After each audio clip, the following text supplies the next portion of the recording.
I tippy-toe touch that thing. Great seeing him make those kind of plays, man. We know that he has that ability. To have a good run game, you need to get in good look. That was a lot better than Logan's. Everything's better than Logan's. Commanders family, we got our first W of the season, so you know we are breaking down some highlights. Then it's time to turn our attention to week 3. Coach and Logan Paulson hit the film room to break down how we can get the W against Cincinnati. And we hear from Brian Robinson Jr. after his monster career game. Now bear with us, Commanders family. We are in the bubble as things continue to change around here, so it's a little noisy, but it's all here on Command Center, and it all starts right now.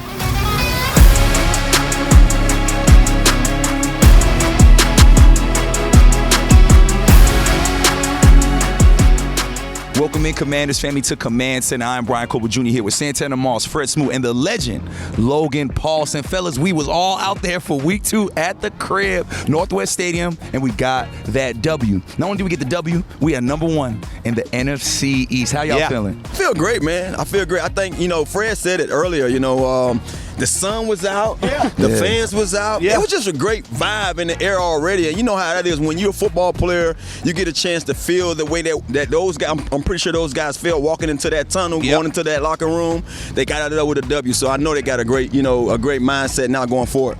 It just felt like a new era. It felt different. Think about it. The first play in Northwest Stadium, 100-yard return. It just, everything fell into place. I seen the clouds part and I seen the sun rays shine down on Northwest Stadium. So all good vibes right now, all good vibes. Yeah, I mean, it wasn't the cleanest game of all time, but we got the dub, man. Yes. That's the most important thing. So, like the first game of the new era starting with a win. Yeah. And again, there's lots of room for improvement, no doubt, but can't wait to see it. And it's always sweeter after a win. Yeah, always. And fellas, a win is a win. And Fred, before we move on, you talked about that environment, that atmosphere. You a man of the people. So I know you was out there kissing baby, shaking hands. The mayor. Talk about that environment, how the fans showed up for our burgundy and gold. First of all, I want to get a props. I want to get a props to the fans for showing up in Tampa. Yeah. Like that's how you invade a stadium like roaches and take over it.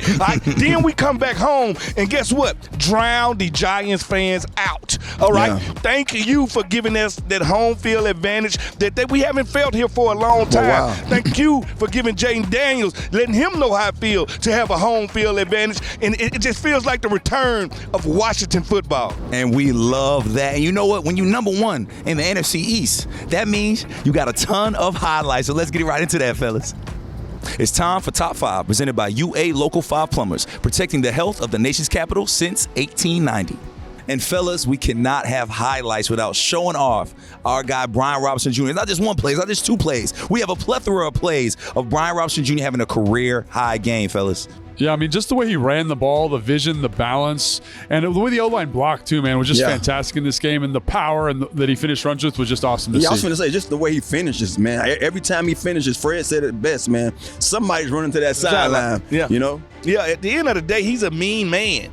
He runs angry, and angry running backs aim to hurt people. Like, here go the thing that I love about him. The pile always moves, and when he hits the ground, players exit and go to their sideline because they need help.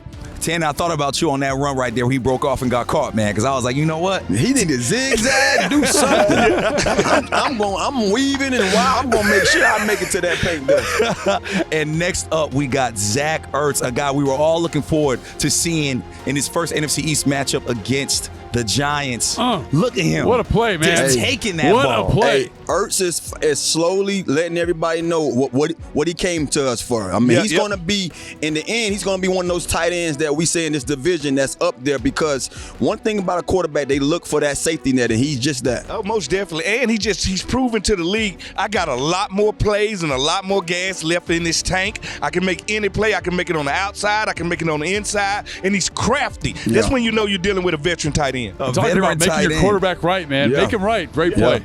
That was the tough one right there. He came down with it. He came down with it. Took it. Give me that. Now, Fred.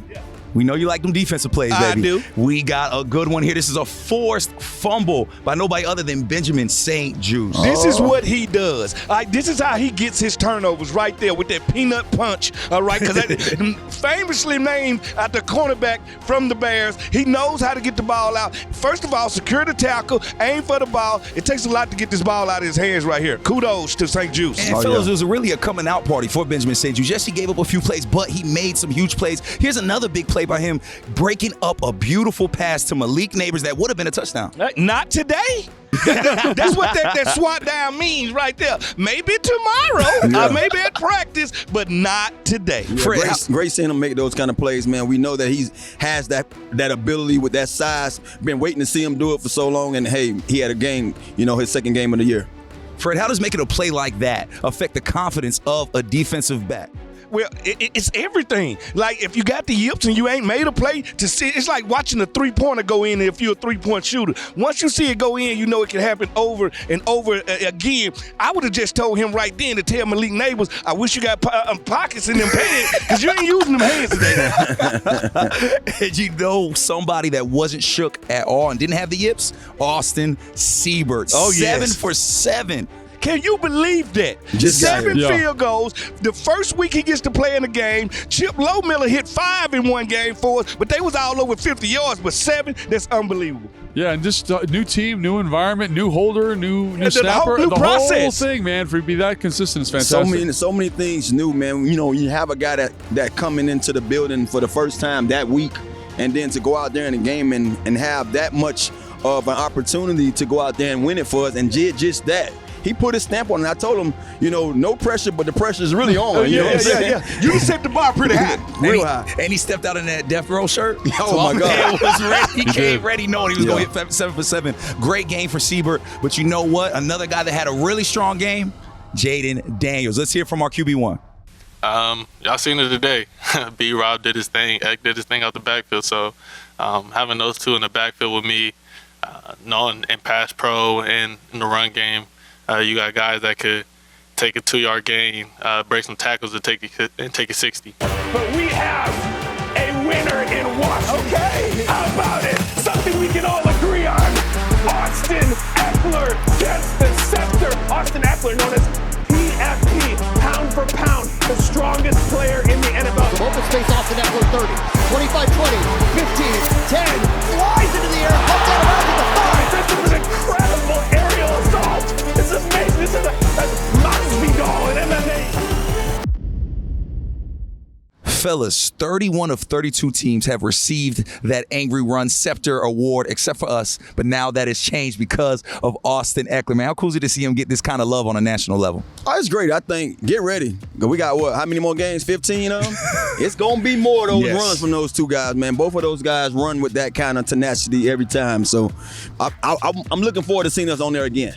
Yeah, the scepter was great, But it feels like to me they kind of stealing some stuff from us, I like the fire right there, I've been fired up since the season started, things like that. But yeah, it's great. But I can say this: I felt like Brian Robinson and some older backs we have ran hard before and didn't get the love that they deserve. That's a great play, obviously, but that wasn't even his hardest run in the game. He had better runs in that game. And so, I think it just speaks to the talent we have in the backfield with Austin Eckler, our ability to make people miss, and B-Rob just running his face off. I love that play, but there's better, more physical runs than that. We appreciate you. Good morning, America. We do. Good morning, football, rather.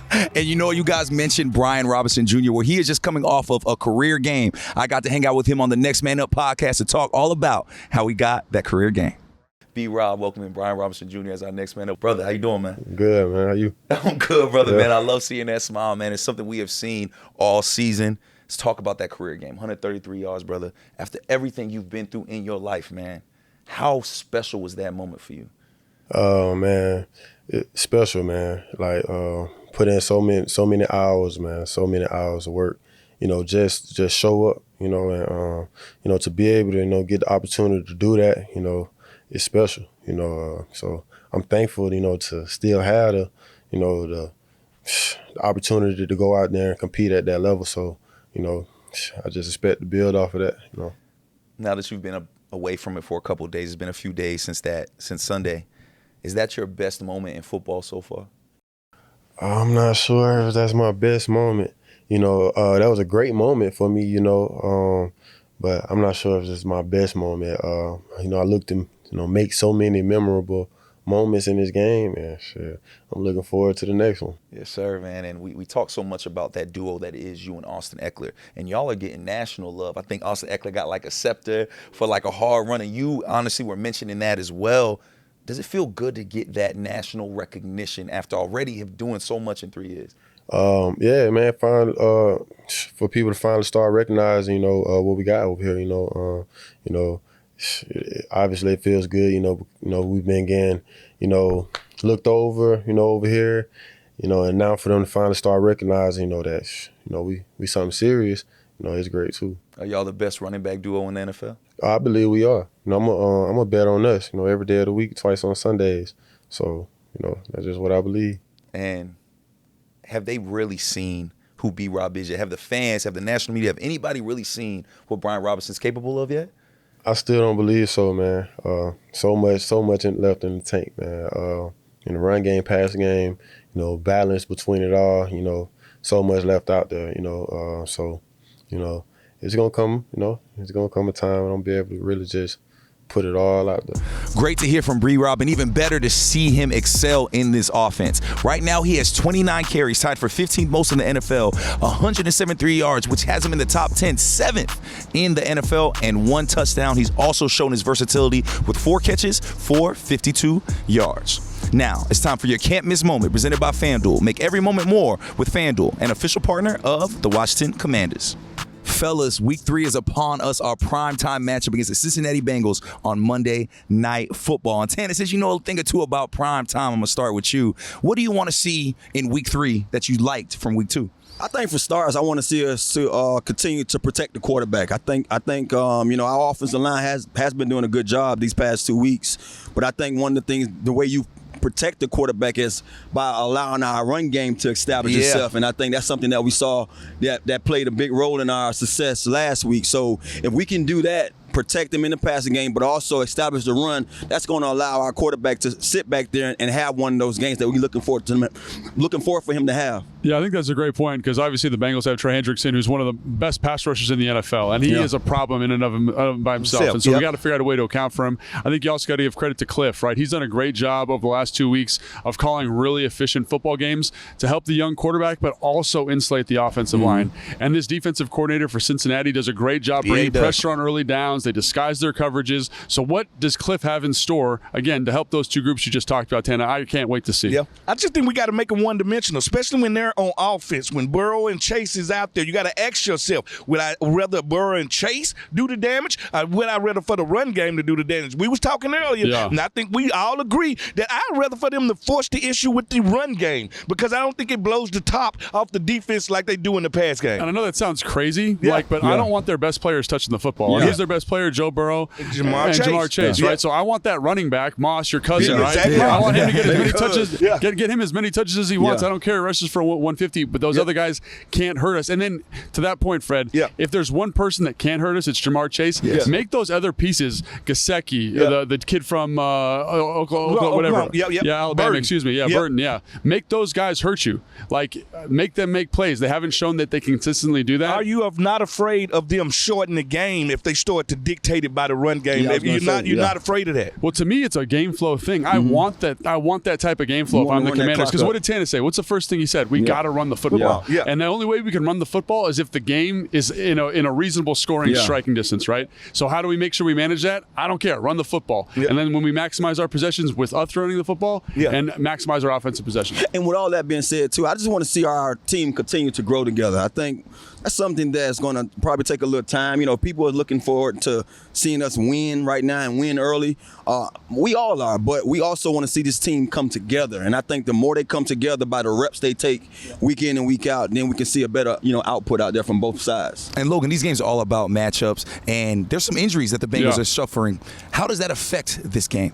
Well, I think it goes back to Tana's point. Like, Tana is one of the smartest analysts we have, right? Because he had this great foresight to say we got to run the football. They're banged up on the defensive line. The 2 starters and defensive tackle are out. They've got backup guys rotating in. And I just look at what Kansas City did to them. They were almost able to run the ball at will. And again, we talked about Trey Hendrickson at the top. Eliminate him. They have really excellent linebackers at the second level of the defense. But I don't care. If those guys are getting blown off the ball and are in their lap, I don't care how good they are. They can't make the tackles. So let's exploit that matchup. Allegretti, Cosme, they did a great job last Yeah. week. Biotish did a great job as yeah. well. Moving, creating space. I love that matchup with those guys. Yeah, So and it let's shortens exploit the it. game. It Yeah. shortens the game, and it protects your quarterback on the road. Fellas, a lot to look forward to in our primetime matchup against the Bengals. Now, let's look at some of these game day details. Commanders family, we will be on prime time. That's right, Monday Night Football. Kickoff is at 8:15 p.m. and we broadcast it on ABC and ESPN+. Super Bowl champion Brian Mitchell, Mr. 8 to the 9, Santana Moss, and myself will be back on the road for our live pregame and postgame shows. We'll be right on the sideline, breaking down everything you need to know about the game. So catch us on the Commanders YouTube page, X, and Facebook. It's time for Best Seat in the House, presented by SeatGeek, your ticket to great Commander seats. Coach, coming out of this Giants game, one of the things that really stood out to me that you can carry into Cincinnati was just how well you ran the ball. And this first clip, I think, shows it really well. And you pointed this out before we started, right? To have a good run game, you need to get into good looks. And when you have a quarterback that can check into it, I think that's really special. Yeah, this was a third down play. And so if you see a linebacker removed from the box, knowing there's a long distance to go, but you give yourself a chance to go get it. And I thought after the check, then Austin did the rest of an outstanding, just violent cut to make a guy miss. Yeah, absolutely. And I look at this and I say, man, they got 1, 2, 3, and there's another guy over here. So they got to push this, right? That, as a defensive guy, you understand that I'm pushing over here. And when I see, Coach, there's very few times you'll ever see this much grass in the NFL. Great job identifying the look. And like you said, Austin just does a fantastic job here. I mean, he's got some juice, man. Yeah, how old is he? He's 30 years old. That's an amazing play. Great job by him. Yeah. Nice deuce up to the backer and staying aggressive with it. And then up to him, man, to make some extra stuff come. But that cut, that speed to go, that's an awesome play. And for such a small guy, he's got tremendous lower body power. And I just think about how that translates to a team like Cincinnati, just getting downhill, getting after it. Pound for pound, he is definitely one of our strongest players. Yeah, and then the other guy, kind of the thunder-lightning combination, whatever you want to call which, Brian Robinson did a great job in this game as well. But this play is so fun to me because it's different schemes, right? We're pulling guys, we're getting guys to different matchups. And you pointed out something here, Coach. I don't really understand. You said there's some movement on the O-line, and the guard picks it up. So I thought, what a cool play on a trap you see the Pirate and a defensive tackle going inside. So for Sam Cosme, who's trying to get outside to pull the guy, bring him back inside, you can see the crease that happens here. Zach gets up onto the safety with a crack, and now you got space to crack replace for the corner, and you get Brian one-on-one on a corner. What a cool play. Yeah, that crack replace because he's matching Zach. You're going to kind of create a window just by him taking a good angle here to second level. Nice physical down, and again, for a big man, he moves so well. Yeah, you know what I mean? It was awesome to feel his energy also on the sideline, Logan. He's such a tough competitor that he wanted more. You could feel that smile, that energy, so it was very fun. Great stuff from Coach and Logan, and we have plenty of content for you this week. Thursdays, Command Center comes out with me and the guys. So thank you for always supporting us each and every week. Then Saturday, we have the Players Club. Make sure you tune in to see who the next Commander player is that the guys will be interviewing. And then Sunday is the Game Plan. That comes out every Sunday morning with me, the legend Logan Paulson, and head coach Dan Quinn. The season is here, and we have so much great content for you, Commanders family. Make sure you subscribe to the Commanders YouTube page to stay up to date on your Washington Commanders. Now that y'all know where to find our content, our guy Shawn Springs talked about some of his prime moments from his playing days on the Emmy-nominated Players Club. For me, going back. Yeah, tell me about your prime time. So for me, going back to the prime time, and Smoother remember this. This was my first year in Washington, and Coach Gibbs was coaching. It was the first game of the season. Was Monday Night Football game. Washington Redskins versus Joe Gibbs versus Coach Parcells and the Dallas Cowboys. Now, the first game? Yeah. Oh, hey, listen. Now I played in some games, some big games in college. Never played in the Super Bowl. But from what I was told, and Smooth to tell you, like that week was crazy. It was intense. It was intense. But Tanner, I am telling you, running out of the tunnel, it was cameras everywhere, and it was on the sideline. So that was one of those things. And Smooth, you probably played this. You probably played some big games, but you remember, like, no, it was because crazy. it was the return to Coach Gibbs, and Parcells, and Parcells, So it was bigger than football. When I tell you it was like bigger than football, it was just like, I think the commissioner of the league was there. Everybody was there at that game. So that's my moment, and that's when I knew that the Dallas Cowboys and Washington were Commanders today. Rivalry that I grew up with. It was still strong. It was still strong. It was still strong. Fellas, before we wrap the show again, we know this is a prime time game, and I'm here with some prime time players. Maddie called Logan prime time Paulson. Psych. So let's talk about some of these Feels prime time moments. This dude Fred, here, man. Shawn Springs shared those prime time moments. Your boy, he's missed the prime time according to him. No, he's not. What about you and your prime time moments? Here go the thing about it. I'll take you to a prime time moment. Think about this. It's like it's 50 seconds left on the clock. Mount Hasselbeck has the ball at the 50-yard line. They're trying to drive. All they need to do is get into field goal range. They throw an out route.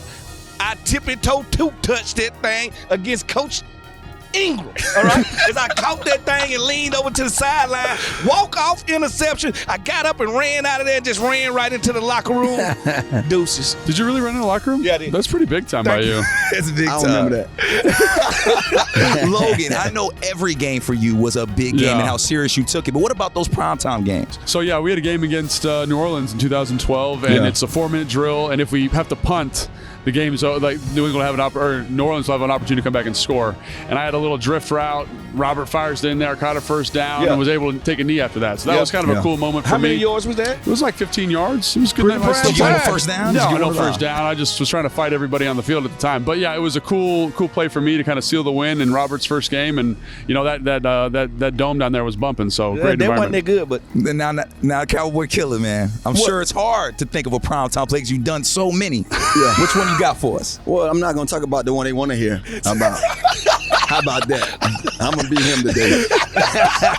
But I will talk about the Cowboys in the primetime game. It was a Thanksgiving game. Yeah. That's a primetime game. It's a Thanksgiving game. At this time, I'm a little long in the tooth, but I still have a primary job as a third receiver on the team. And I remember visualizing that night before the game. I knew where my family was gonna be at in the stands because I have folks in Dallas. That's why I play so well up there. They didn't know that. So I knew where I was gonna be at. I knew where my family was gonna be at, and I was like, guess what? I gotta score in this end zone right in this area so I can give my uncle the ball.